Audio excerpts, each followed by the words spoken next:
Rosa makes her way to the receiving room, tightening the strap on her tin helmet, sliding her hand across its dome. The casualties have started to arrive, prostrate on green wire stretchers, slung between dust-covered volunteers, carried cold and jolting into hospital. A row of them has already formed along the wall. Women from the voluntary aid detachment move among them, stooping to administer bandages and splints, blankets and hot water bottles. Junior probationers distribute cigarettes and cups of tea. Rosa scans the room for the staff nurse in charge. There, Cecily Harrison. She is standing at the end of the room, directing the Red Cross nurses. Rosa picks her way over. "Nurse Harrison," she says. "Yes," says Cecily, turning towards her with an authoritative air. "I've been sent from the Gloucester ward to collect patients ready for transfer," says Rosa. "And not before time. Is there only one of you?" "I'm afraid so." "Well, when you get back, tell your sister to send us more," says Cecily. "There'll be carnage here before long." She takes in the room with a sweep of her eyes. "That patient there," she says. "She's been lying there far too long. Get her installed and come back for the next." Rosa makes her way over to the row of casualties and regards the patient who has been placed in her charge. A girl of not more than 15, with a pallid complexion, lies on her back, eyes closed, not moving. Her hands are knotted in double fists by her sides, and her hair lies in ropes on the stretcher, weaving amongst the wire frame like raffia. Her neck has been bandaged heavily, making her head look rather disembodied, and the bandages are stained a blackish scarlet. A sour smell fills Rosa's nostrils as she stoops over the patient. She looks down. The girl's skirt is darkened, sodden, and foul. Rosa suddenly feels nauseous and looks away for a moment, then looks back. The patient has not moved. Even her eyelashes no longer have the tiny vibrations of life. Rosa kneels beside her and presses 2 fingers into the cool skin on the inside of her wrist. Then she takes them away again, leaving a waxy indentation on the flesh, and places the fist carefully back in its place. She gets to her feet, reeling slightly. "Probationer Clark," comes a voice from across the room. "Enough mucking about, if you please. We're in for a busy night." Rosa shudders and walks discreetly over to Cecily, who is surveying the ward with a critical eye. "I'm afraid the patient is deceased," says Rosa. "By the looks of things, she's been for some time." Cecily looks from Rosa to the dead girl and back again. Then she sighs. "Bloody good start," she says. "Look after the next patient along, nurse, and for heaven's sake cover her up with a sheet or something. It's just not dignified." Rosa nods and looks around for a hospital sheet. There is not one to be seen. They are usually kept not in the receiving room, but in the wards. Making a decision, she unties her apron and slips it over her head. Then slowly, from the feet upwards, as if tucking the girl into bed, she slides the apron up over her body. The apron reaches the girl's neck, then moves over her chin, and now her mouth is obscured, and her nose, and now her eyes are gone, and then her forehead and hair. And finally the apron lies undulating in peaks and hollows on the stretcher, the straps trailing on the floor, and nothing can be seen of the girl but her feet, her hair, her knotted fists. Rosa stands back as 2 Red Cross women bustle past her to collect the stretcher. She closes her eyes for a moment, steadying herself, pushing her way through a growing nausea like a skiff cutting a course through a storm. Then, forcing herself to press on before she loses her momentum, she turns her attention to the next casualty in the line.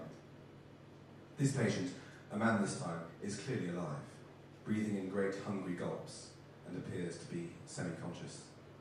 His head is covered with a swathe of bandages through which a claret oval is spreading. An old shell dressing has been applied to his face, bandaged round his head as if he has a toothache. His left arm is in a splint and bandaged from fingers to shoulder. The part of his face that is not covered by bandages is streaked and blackened with soot, and his lips are cracked and grey. Rosa searches for some notes but cannot find any.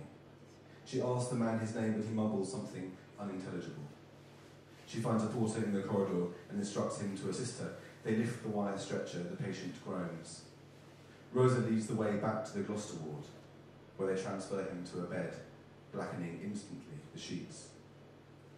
"Your name, what's your name?" says Rosa, out of breath. Again, she cannot understand the reply. First things first, she thinks. That head dressing requires attention. She hauls the dressing trolley over and draws the curtain round the bed, then finds an oil lamp and places it on the windowsill, illuminating the patient's bandaged, swollen head. Streaks of light and shadow thread along the wrinkles of the bandage, and the scarlet oval is spreading visibly. The man is moaning, a thirsty noise that sounds like an expression of mild disappointment, and with his good arm he is clutching his side. Rosa puts on some sterile gloves and begins to cut the bandages away. There is the unpleasant crunch of scissor against fabric, and then the bandages fall open like a case, red and black on the inside, revealing patches of scarlet-stained gauze sticking to the wounds on the man's forehead and cheek. Patches of his hair have been blown away, revealing raw skin glinting in the light of the oil lamp, the colour of uncooked bacon. The man groans his groan of disappointment, and Rosa begins to clean his face, using a swab to wipe the soot away from his nose and cheeks, away from the areas of broken skin. Then she peels away both gauzes, dropping the sodden material into a kidney dish, and cleans closer to the wounds. Part of the gauze has adhered to the skin. The man yelps as she pulls it away. He is groaning louder now and jerking his head. Rosa tries to soothe him with calming words, but it seems to make little difference. She turns away, searches on the dressing trolley for the barbiturates, but none can be seen. She clicks her tongue in frustration. It is elementary practice to reset the dressing trolleys in advance of an air raid, and this patient is clearly in desperate need. In the distance, the guns continue their thumping into the sky, and a bang closer at hand rattles the windows and dressing trolleys. Everyone in the ward ducks instinctively, then carries on.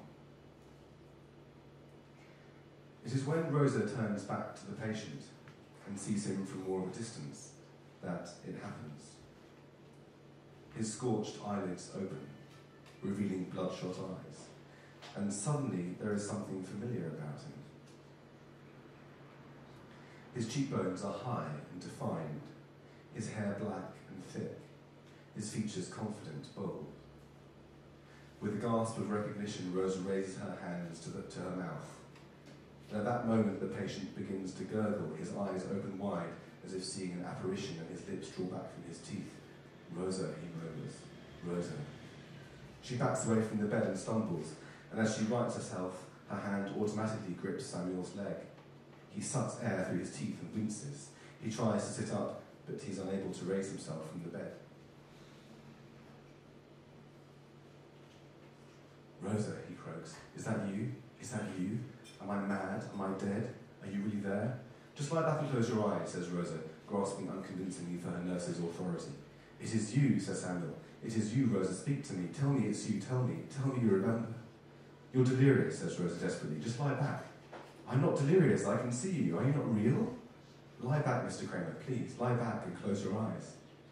Suddenly, Samuel presses his head into the pillow and starts to moan. "Rosa, Rosa, you must be real. You must." His words rise and merge into a howl. Spittle flecks from his mouth, his arms thrash in the air. A lotion bowl is upset from the dressing trolley and smashes on the floor. There is a sound of swift footsteps approaching, and suddenly the curtain is swept away from around the bed. There stands Sister, the dim light glinting off the room of her tin helmet.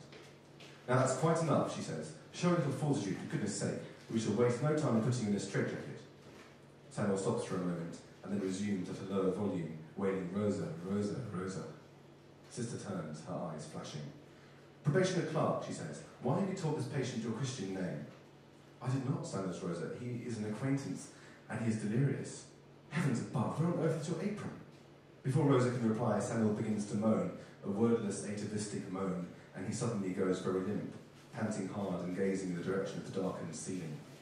"Watch him," says Sister. "I shall get some morphia if the cabinet is still intact." She pushes through the curtains, and there is the noise of her opening the lock on the cabinet.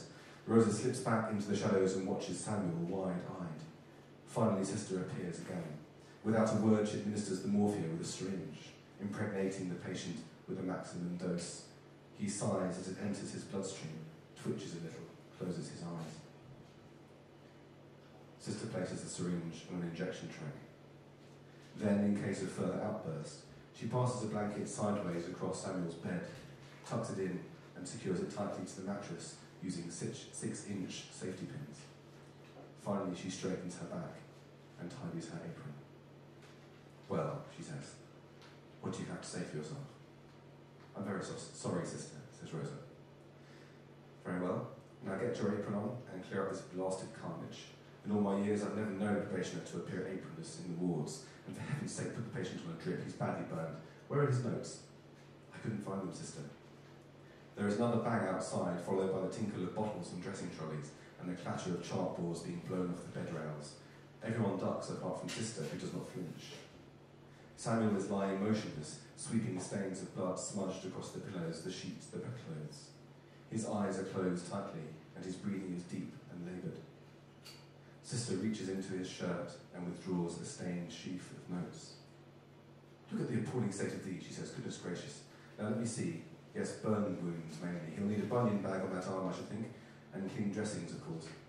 Whoever put those bandages on has done a frightful job. Carry on, probation clerk." "But sister," says Rosa, "I would rather be assigned elsewhere." "You'll be assigned where I tell you," says Sister. "From now on, you'll dress this man's wounds and then report back to the receiving room. Casualties are arriving thick and fast, you know." With that, Sister goes into the gloom, leaving Rosa alone again with the patient. She looks away, counts to 10, then turns slowly back to face Samuel, who is lying like a pharaoh in the golden half-light. Her heart is pounding. She breathes deeply to regain control, trying to remind herself that she is a nurse in a ward with a patient. But this is not an anonymous casualty. This is Samuel in front of her, prostrate and injured and brimming with morphia. What cruel turn of fate is this? For a brief, crazy moment, she considers not treating him, leaving him to rot, for now he is at her mercy. But then she pulls herself together. He is just a man, just a person, a patient like any other with skin and muscles and lacerations and burns. Treating his wounds is a scientific process, nothing more.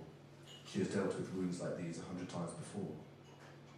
She picks up the surgical scissors and starts to cut the bandages away from his arm, struggling to keep her hand steady and suppressing an impulse to weep.